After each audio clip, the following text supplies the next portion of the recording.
Welcome everybody, here's your Strategy Wolf and welcome to my new Let's Play project with Crusader Kings 3. For those who voted, thank you for voting and thank you for your high anticipation of this long-awaited Let's Play. And yeah, we're already in the loading screen. Just for your info, it's kind of a disclaimer episode. I will just go into some details about what we are planning here, what's going on. There won't be a lot of gameplay within this one, but yeah, just for you guys that you want to be informed what we are going to do, take your time and follow this one. And yeah, already leave me a like and a subscription if you don't want to miss upcoming episodes and everything about this. I'm pretty sure it's going to be a really great campaign, and I'm already looking forward to this one. Thanks. Alright, we're here in the year 867. I choose the early date, and of course, at first I guess we need to talk about who are we going to play.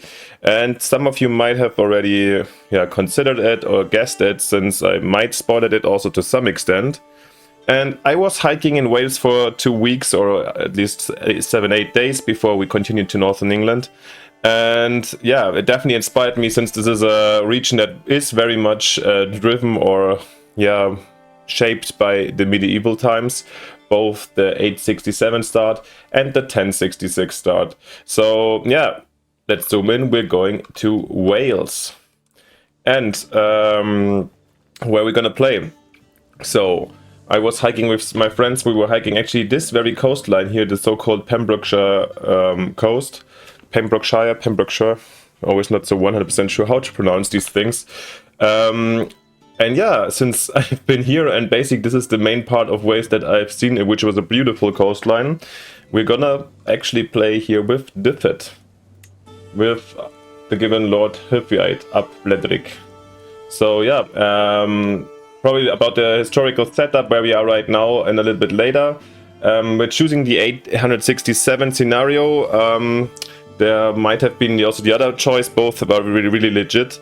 So in this scenario, kind of for a rough overview, we do with the Walesians here, these Britannic Gaelic speaking people are kind of here in these western parts, have been battling or contesting the areas here, in the areas with the Mercians and the Anglo or Saxon tribes, or settlers that settled here. So they could kind of retain their power, and at some points they were cooperating, sometimes they weren't. So yeah, it's a kind of a mixed and very blurry time also in this area.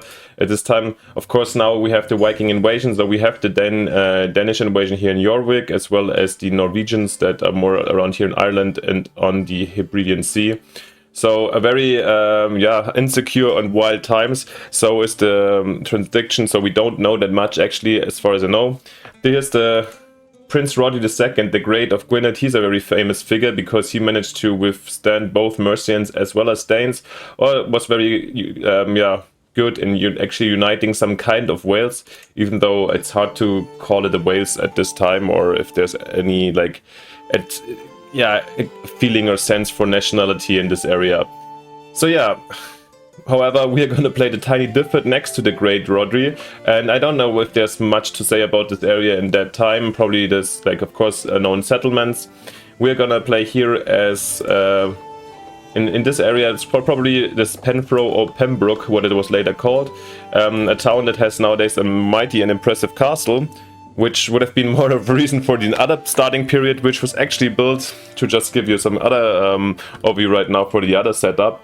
After the invasion of William the Conqueror, the Normans established their rule in England, and then the so-called Marcher lords, so lords that were put more to the borders and to the friction areas, expanded in southern Wales and tried to establish their rule in Wales with building tons of castles. I put actually here a tiny picture of me in the castle, which is a Norman castle right now, which is pretty impressive, and in this form, which is also a pretty late and high medieval one, and it secures really some nice merging rivers over there, and is very strategically important. Yeah, both from here, later on when it was part of England, there was important knight John Marshall, who was a very famous courtier of Richard Lionheart and John Without Land. Now I'm getting a little bit confused since I mostly know the German expression, sorry. And also the conquest of Ireland was started from here off. So this was a kind of a moved area of history, actually. And yeah, and I had my personal impression, so I really do enjoy to play here. Yeah, after giving you both options, I told you it's quite a... yeah, there's quite two interesting starting points. I just choose the one where we're a little bit wilder still, and where we can live more of our Britannic and Gaelic lifestyle. However, with a Catholic already, so Christianization has taken part in this part of the world already. Yeah, and it's a very insecure start, because we're kind of one of the tiniest and powerless counties around, while we're surrounded by the big Anglo and Saxon, yeah, not empires, but kingdoms, as well as the Vikings or the Norwegians or Norse people that are pillaging the islands. So it's wild times, and we have here Roderick the Great, who is quite a powerful Welsh king, or at least leader. So there's a good chance that we might not even survive this very long. We'll see where this goes, and yeah, worst case, we might have a new restart of the Let's Play with the 1066 scenario. Well, we'll see what happens. Before we go into a little bit more of the details over here and have a look at the situation, I need you to know we're playing with tons of mods. I have a mod collection that I'm putting the description, or like the link in the video description, as well as I tried to export the playset I'm using, so you could even actually get the same load order as I do. So yeah, what is in the mod selection? It's mainly, yeah, cosmetic UI, but also some little overhaul mods. Like I have more buildings mod that I actually don't know myself, so but I was just recommended it, that it gives flavor. Then we do have more cultures, or like more, yeah, let's have a look if we can see that already. Cultures, there should be, yeah, Saxons, Mercian, and Northumbrian. You see here is like already mixed in different kinds of cultures. I don't know how well this applies, but also at the same time, guessing that this was also all the same kind of Anglo-Saxon is also probably wrong. So yeah, I'm kind of interested about this mod. Apart from this, yeah, there's classics in there. Have a look. There's some tiny gameplay changes also, but mainly I think I tried to get like balanced mods that give just more flavor and more possibilities to the game, that add up and make it more immersive. Yeah, that will help out a lot. Talking about immersive, let's talk about my house rules, or the way I want to play this. As you know me, I'm not the kind of person that goes ahead and wants to paint the map. My main interest lies, especially in Crusader Kings, in roleplay. So I want to take it slow, I want to have a look at the very person I'm playing at the moment, and I want to embrace the... probably try to find out and feel with the person, how the person feels, and what could the targets of the person be. There's other YouTubers that I'm followed that did this in a masterful way. I hope I can, yeah, follow this lead a little bit. Yeah, it's also my first time doing this, at least publicly. But it, even when I play privately, it improved my personal Crusader Kings experience so much by just trying to play by roleplay and not just being a rational and, yeah, power-hungry player that wants to paint the map. I think if you want to do this, then you need to play other Paradox games to fully enjoy it. Because here in this one, for Lord Hyviat, I mean, I can't guarantee, it's not going to be the case that we want to conquer the Britannics, become Emperor of Britannia or something like this, or the richest man there or something. I will always try to have a look at the history, the traits, and the combination of those, how to get a kind of a picture of how the character looks like, what the aims and targets would be, and what drives the person, and what would be the stuff a person would be doing at this moment. So, given by this, an ambitious person, of course, could also claim for a territorial expansion to become a king or a duke or something. But if I have a humble person who's really happy with his situation, there won't be a lot of expansion or anything, or if at all. You know, so there's it all depends a little bit on what kind of personalities we'll get as our leaders, and yeah, also in the way we interact with events and so on. So I will follow probably like the how this person would react. If there's not a clear indication how an event would be chosen or anything, I will go and think about it, or even I have some dice over here, so if I'm not sure how the person would react, I would even roll a dice to see how this would go and where this fate will take the person. All right. So yeah, please, if you have further questions, please go ahead and let me know in the comments. I'm happy to explain more of my playstyle. It's also not dogmatic. I don't have a certain rule set for myself. I will absolutely not break or anything. So I will see where this is going, and I'm just trying to have a lot of fun, tell interesting stories of feasible or reasonable characters, or let's see where this drives us. And I hope you'll have a lot of fun with me too here as well. All right. Before we get in the game, they should have a look at the game rules. Yeah, giving here, you see already coming a couple of the mods that I have enabled in here. Let's just have a quick look. You can pause if you want to see the exact settings. It's mainly default in most ways. I just wanted to here go to diplomatic range restricted. So also I don't want to make these marriage alliances that I found a little bit in 860. There's no possibility that a person from Wales marries somebody from Italy, I think, for example. So so I'm happy to put in restricted. I mean, even I would try to calm down myself or try to make these most realistic weddings, but I like it better if it's even restricted, so you can't marry it or like interact all across the world at this time. I mean, we're still kind of in the very early medieval, so it's quite absurd if this would happen. Apart from this,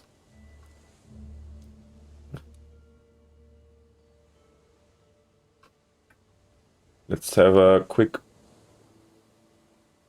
overview. Yeah, there's like plenty of mod settings you see in here, and I had a look already before, so I think they should be fine.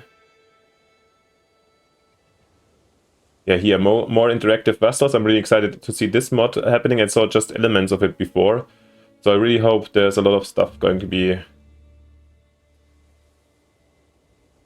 makes the game way more interesting. Alright, I think we're fine. And I think we'll definitely stick... I was thinking if I create my own character, but if we already have this few who fight up Ledric of Dyfed, please don't curse me, all Walisians around here, or all Gaelic or Celtic speakers. This was probably a terrible mispronunciation, but yeah, I will keep on going, and will keep on going with misspelling all the time or mispronunciation all the time. All right then let's have a quick look into the setup and who we are right now. So we're playing here in Penfro, which is probably Pembroke. Yeah, it's one castle. Yeah, in the moment this is probably not the right depiction. We're given an 867, probably it's just some wooden walls and some houses we have around here. And one temple holding already, which is interesting to see. Who are our neighbors? Or let's look at Lord Hyford itself at first. We do have a son, two sons. Alright, named Lilvarch and Rodri. Alright. We don't know their mother, but I don't have a wife as well. So we should get, getting married is probably one of the first things we'll do. So much about the family. Lord Owain, my grandfather, was already holding these lands way before me, before he died in 760. So it's my family's area for a long time already. We're a generous person, we're lazy and brave. And the negotiator. Generous, lazy and brave. So what I told you, I try to get a picture of the person. Is there anything we know in the memories? No. How would a generous, lazy and brave person be like? Maybe I'll have a look at other people or the surrounding situation first before I come back to this. Generous, lazy, and brave. Yeah, he just... In the end, he enjoys his life probably over here in Penfro. He's not so... enjoys his position. I think brave. Generous and brave, but he also lets other people participate, so he's happy to give some money or to be generous towards his people. And also brave, I mean, he doesn't mind being out there and leading armies or fighting his duels. I think he understands this as his kind of duty. However, since he's lazy, he's not urging or trying to get it super, go for these duels or something. Yeah, I think that's the kind of a character. Yeah, I think I kind of like him. Not spectacular. Yeah, and he's Catholic, of course, and he is Cumbrian. So Cumbrian is Welsh, given all over here. And let's have a look how this culture looks like. We are poets, okay. Refined poetry. We can have concubines, okay. Regardless of the faith, can I have a number of concubines? That's interesting to see. Alright, Highland warriors. Okay, we are better in hills. And longbow competitions. We can recruit longbowmen. That's actually really nice to see. I think the famous English longbowmen were apparently like recruited, were very famous in the 100-Year War, were mostly recruited, or apparently I heard, that's what I heard. It came also from a kind of a Welsh tradition. So yeah. Okay, we'll definitely go for archers then. Surrounded, just a quick, see the difference between the Mercians and the Anglo-Saxons. That's more for my own interest. Interesting. They're all emerged among Middle Anglian and Middle Anglian, formed from Romano-Briton and Gewisse. Formed by Saxon mercenaries. Okay. Oh, this is very detailed, I feel like. It's hard to say all these to make really... Ah yeah, here, even up here, it's interesting. Strathclyde. Is it all Altclad? Probably is also Cumbrian, so... Or is it Cumbrian or Cumbrian? Oh, Cumbrian. Cumbrian came from Romano Britain. Alright, true. They came from the Britain itself, the Cumbrians, okay. But we like each other a lot. And the Irish over here is a foreign culture, okay. Very... Okay, interesting. So yeah, just like before we get started, but which we will actually do in the next episode, let's get a quick overview once again. Who are our neighbors, what is happening. So we see a very much divided Ireland, which is insularism. Sorry for that one. We do have the before mentioned Roderick II the Great, who was, historically speaking, really apparently defending the Welsh border a lot, and while unifying a big part of it, at least of Gwynedd, or up here Povit, because I think there never was really a Kingdom of Wales for real. Then we have Gigabyte down there, which is de jure our duchy, actually, where we should belong to the Principality of Gigabyte. However, he's not our... Prince Hyvel is not our overlord right now. We have a couple of other independent Walisian Cambrian lords over here, as well as in our neighborhood. Gwang, Elizabeth, Moiric, and Hyvel. While Rodri holds the north. And then we do have the Cornish Dumnard in the southwest of us.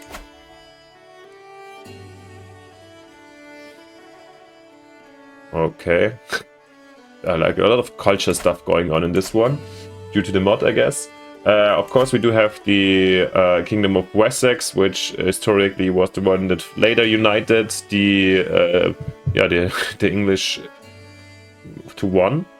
And here, this should be Earl Alfred. Here should be Alfred the Great, I guess. Yeah, exactly the one that was the one that in the end was responsible for the foundation of England, or laid the groundwork. We do have Mercia still here, which is in the war against both the Sudreya and the Jorvik. So I guess Mercia is going to be overrun, and historically speaking. And we do have the Northumbrians up here. Yeah, Ella Oswaldson. Apart from this, Oswaldson, but Northumbrian. They're not Danish. Okay. Dane. And we do have the Alba here, the King Constantine II, which is kind of the predecessor to Scotland, of course. Apart from this, we'll see a lot of Vikings coming from the north, and we have the partitioned Frankish kingdom here in West Francia, Lotharingia, and East Francia. Gonna be interesting to see how this goes on. King Charles II is the grandson of Charlemagne. Exactly, and I don't want to describe all the history of 1867. I think it has been done plenty of times, and most of you people would know. However, let me know if you're interested in something particularly. because I feel like it's kind of enough of an introduction for at this point. It should give you a really good overview of what we want to do. Well, I mean, not really, but how I want to play this, what kind of mods I'm using, and what settings, and what is our setup at this time. So yeah, I think this is then a good point to stop this introductory episode. We'll get into more stuff, how Diffet or Penbroke will try to survive with these big and neighbors in these dangerous times. Once again, just leave me a like and subscription if you want to stay alerted and get all the new episodes that will follow.